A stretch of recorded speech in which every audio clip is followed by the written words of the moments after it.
Notre invité ce matin, François Bayrou, maire de Pau, président du MoDem. Bonjour. Bonjour. Merci d'être avec nous. Hommage national rendu lundi aux Invalides, aux 13 soldats morts au Mali. 7 des soldats tués au Mali vivaient à Pau ou autour de Pau, dans la région de Pau. À Pau, François Bayrou, les militaires sont aimés. Oui, c'est notre vie, c'est la vie de notre ville. Il faut savoir qu'il y a à Pau des unités militaires très importantes. Par exemple, beaucoup de ceux qui y sont passés connaissent l'école des troupes aéroportées, l'école de parachutisme, qui est une école qui est au service de l'armée française et de beaucoup d'autres armées européennes.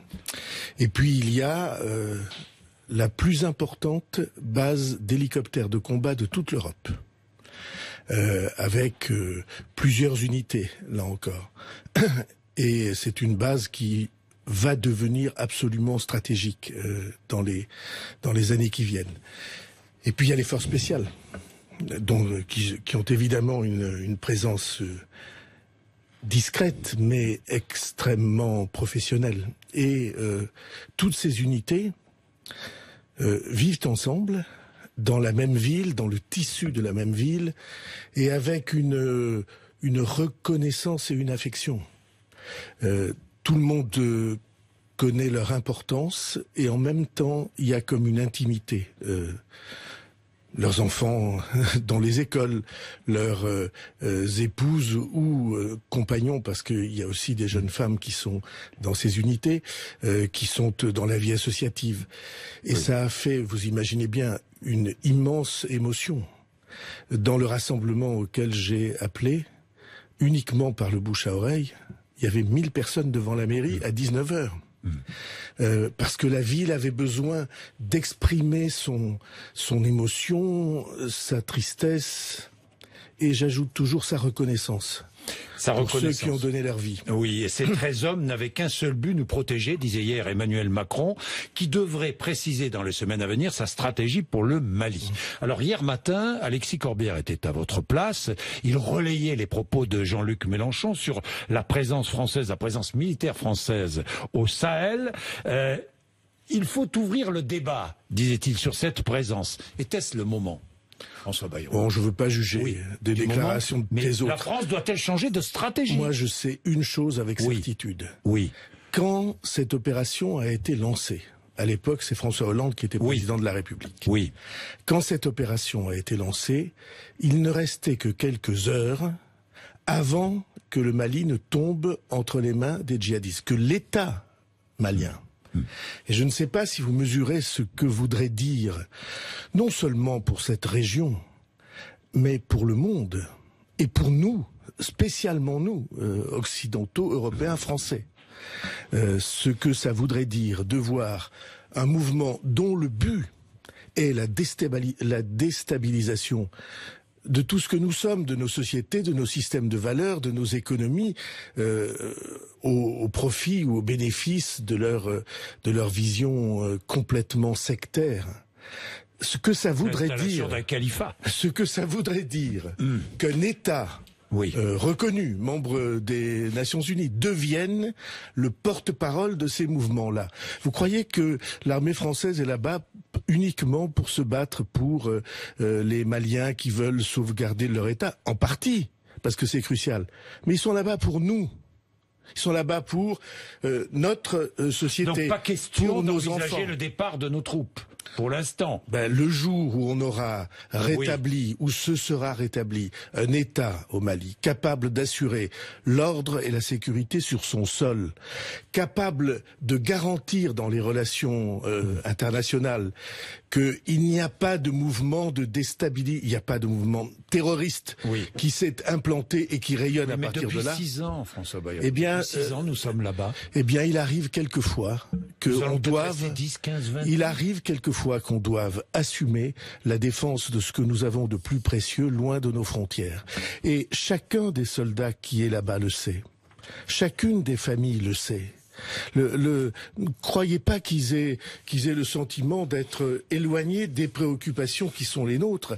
Ils sont en première ligne pour ce que nous avons de plus de plus précieux à sauvegarder et à transmettre. François Bayrou, la colère sociale le 5 décembre.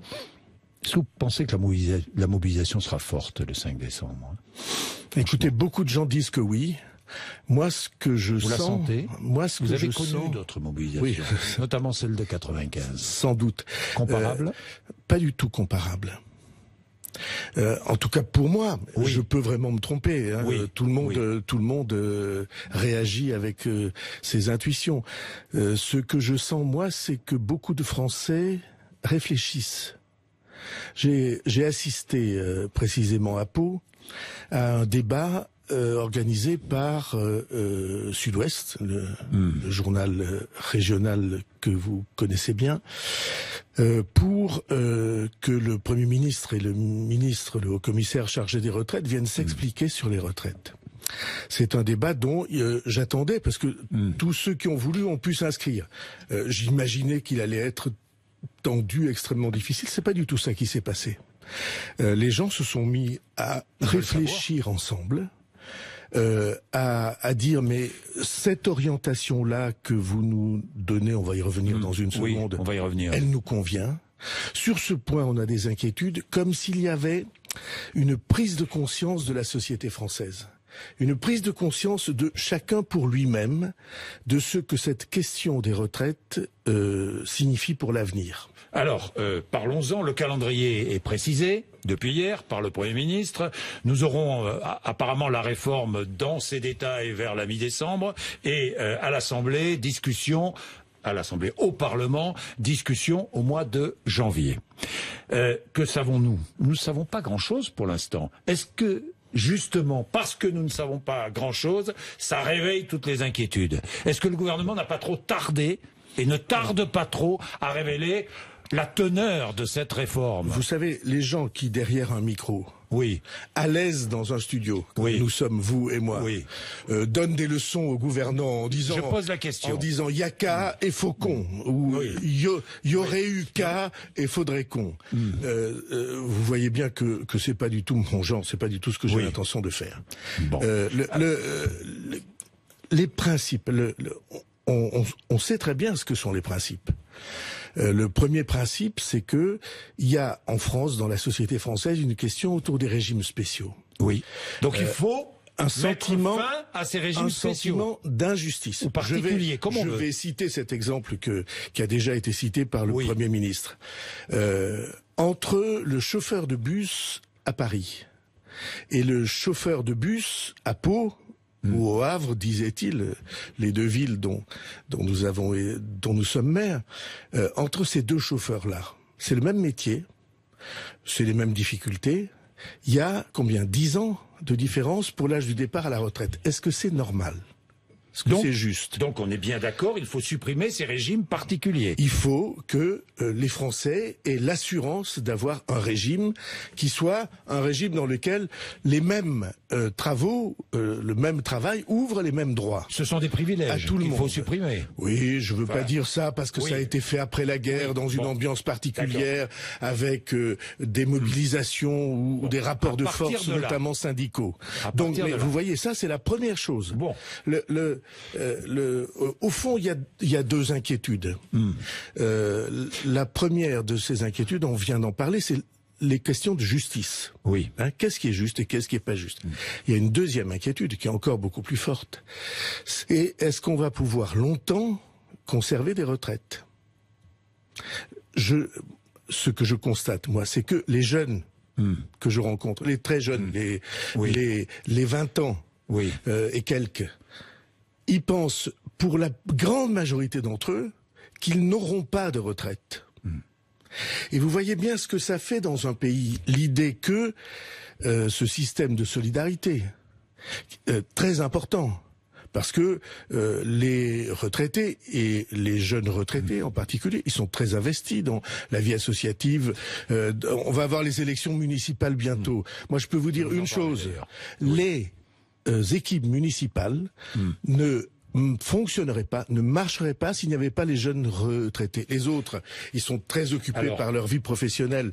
Et donc, cette nécessité-là de pouvoir se projeter dans l'avenir avec un sentiment de sécurité, il y aura des retraites, et ces retraites, elles seront préservées dans leur montant, dans leur pouvoir d'achat. Parce que ça permet, il y a des familles recomposées, beaucoup, oui. des gens qui refont leur vie tard, qui ont des enfants tard, et il y a des retraités qui aident leurs enfants. Cette nécessité de sécurité-là, elle est très importante, et quand vous lisez les rapports qui sortent, d'ailleurs bizarre, parce que il y a quelques années, on nous disait qu'il n'y avait pas de problème, et puis aujourd'hui, on découvre qu'il y a des menaces même sur est-ce qu'on va pouvoir continuer à payer les pensions. Vous comprenez les inquiétudes. Est-ce qu'on va devoir travailler plus longtemps? Oui, non, oui. Forcément. Nous devrons, enfin, les générations qui vont venir devront travailler plus longtemps. Je ne sais pas combien d'années cette affaire prendra, mais il n'y a pas un Français de bon sens, et un Français tout court, qui pense qu'on va pouvoir conserver la durée du travail la plus courte, alors que la vie s'allonge et que le nombre de cotisants baisse. Donc il faudra une adaptation au travers du temps. Mais cette adaptation, pour moi, ce qui est le plus important de tout, c'est que on sauvegarde le niveau des retraites. Parce que vous comprenez l'inquiétude profonde, l'inquiétude profonde, c'est que on entre dans la retraite et que les pensions s'effondrent en pouvoir d'achat. Là, on a un danger, un risque pour la société. D'après le Conseil d'orientation des retraites, le déficit du régime général, entre 8 et 17 milliards d'euros en 2025. Alors, est-ce qu'il va falloir allonger la durée de cotisation avant 2025? C'est aussi l'une des questions posées. Ça, c'est une des questions qui va être posée. Qu'est-ce que vous en pensez? Je pense que ce qui est le plus important, c'est qu'on se mette d'accord sur un nouveau système de retraite. Pour que dans 5, 6, 7 ans, je ne sais pas combien... Dites-moi que les pensions ne baissent pas. C'est la grande inquiétude, François Bayrou. À juste titre, pas seulement sous la forme les pensions ne baissent pas, mais sous la forme, est-ce que si on ne fait rien, on pourra continuer à payer les pensions ? Parce que c'est l'inquiétude majeure. Alors, encore une fois, moi vous soutenez à fond cette réforme. J'ai plein de questions sur les rapports qu'on nous donne. Si nous nous souvenons bien, vous et moi, il y a 2 ans, il y avait un rapport qui disait pas de problème pour l'équilibre des retraites, l'équilibre du budget des retraites. Bon, on s'aperçoit aujourd'hui qu'on nous dit il y a entre 9 et 17 milliards.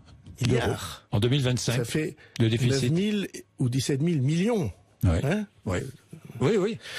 Parce qu'on donne des chiffres comme ça sans mesurer leur caractère apocalyptique. Donc, donc ça, c'est la principale question. Donc forcément, il y aura une question sur sur la sécurité pour l'avenir des régimes de retraite. Mais il faut distinguer les 2 questions. La première question, c'est est-ce qu'on veut un régime de retraite qui soit un régime de retraite dans lequel le même travail ouvre les mêmes droits. Après, il y a des adaptations nécessaires. La pénibilité est une adaptation nécessaire. Le fait qu'on a commencé à travailler jeune, c'est une adaptation nécessaire. Qu'on a eu des enfants ou pas des enfants. Et tout ça, c'est une adaptation nécessaire. C'est tout à fait gérable. Ça, c'est gérable. Donc, vous soutenez à fond cette réforme. François Bayrou, vous n'avez pas... Si vous cherchez dans votre mémoire, vous verrez que j'en ai fait la proposition dans des élections présidentielles antérieures et même parfois bien antérieures. Est-ce que le lien s'est un peu distendu entre les députés et La République En Marche et Emmanuel Macron? Parce que je lis ça, j'entends ça, ou entre le MoDem et Emmanuel Macron. D'abord, est-ce qu'il a commis une petite erreur en accordant un entretien à valeurs actuelles, selon vous? Oui, alors je sais qu'il y a des gens qui disent ça. Moi, j'ai une idée simple. Quand on a des idées à défendre, on accepte de les défendre dans tous les supports de presse avec lesquels on considère au travers desquels on considère qu'on peut s'exprimer. Vous voyez bien qu'il y a dans la société française des sensibilités très fortes, très agressives parfois, et le président de la République avait besoin de dire un certain nombre de choses. Alors il a choisi ce journal-là. Il n'y a rien d'infamant à s'exprimer dans un journal.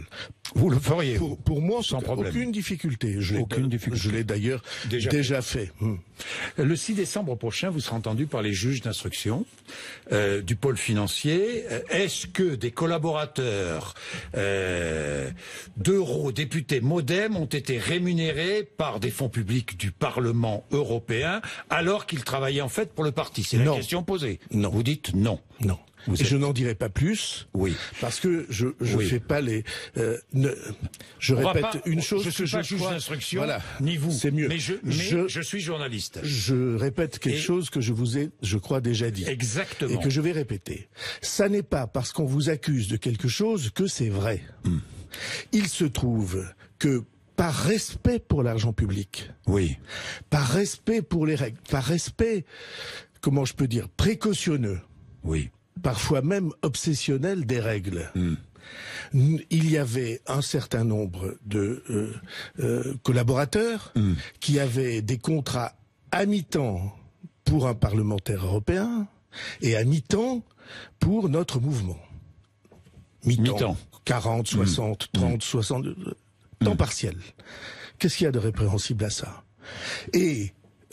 Mais ils étaient payés pas à temps partiel. Ils étaient payés par le Parlement européen. Pas du tout. Vous voyez bien que vous vous êtes laissé vous-même. Je vous pose la question. Était-il payé? Je me suis laissé de rien du tout, François Bayrou. Je vous demande et je vous pose la question. Je vous répète. Qui les payait? Ils étaient payés pour la fraction de temps par le Parlement européen et l'autre fraction du temps par notre mouvement. Point. Alors. Est-ce qu'on a pu présenter, les preuves?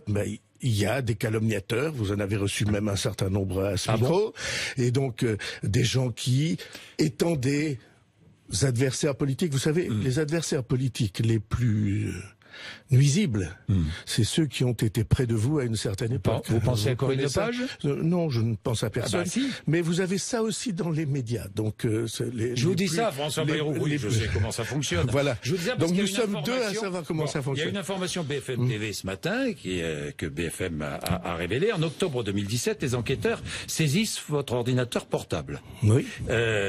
Échange de mails à propos d'un document secret.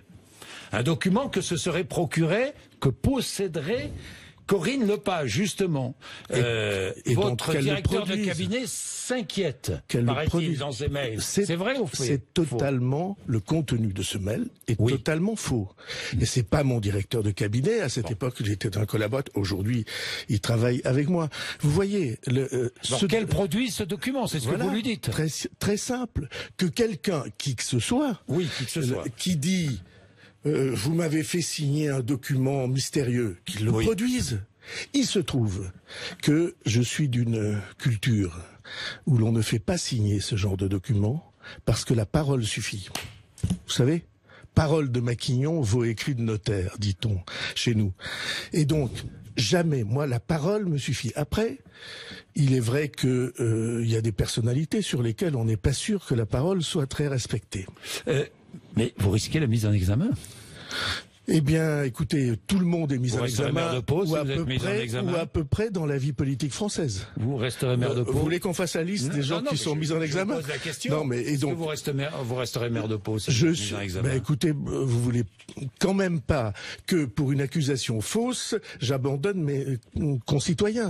C'est avec eux que je fais la vie. Et donc, je suis maire de Pau jusqu'en avril, à la fin mars prochain. Peut-être après.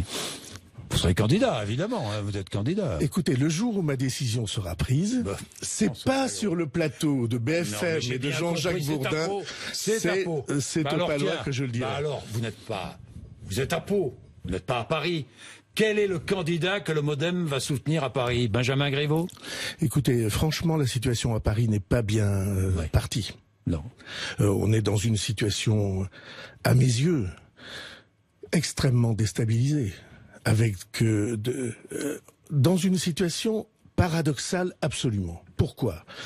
Les Parisiens, dans toutes les enquêtes, veulent que Madame Hidalgo quitte la mairie, veulent une alternance à Paris, trouvent que Paris n'est pas bien géré. Et ils cherchent, ils n'aperçoivent que division qu'affrontements et peut-être que personnalités qui correspondent pas parfaitement à ce qu'ils attendent. Alors que faire? Eh bien, il faut que tout le monde réfléchisse. Il reste Que demandez-vous? peu de semaines. Que demandez-vous? Je demande rien, je demande qu'on réfléchisse. Il reste peu de semaines pour essayer de trouver une situation plus un nouveau candidat stable. Un nouveau candidat. Je veux pas m'exprimer sur ce point. Donc, vous voyez bien que la situation n'est pas formidable. Donc, vous allez soutenir Benjamin Griveaux? Écoutez, je sais bien que vous avez l'habitude de faire des oukases, de poser des questions sous forme d'oukases. C'est pas mais laissez-moi. Ce sont des questions directes qui méritent réponse directe. Eh bien, question directe. Laissez-moi la liberté de dire que ça n'est pas au micro de Jean-Jacques Bourdin que cette question va trouver une réponse. Nous sommes à Paris. Non, nous sommes en France. Parce que Pau, c'est en France aussi et Paris aussi. Bien, merci François Bayrou. Merci d'être venu nous voir. Il est 8h54.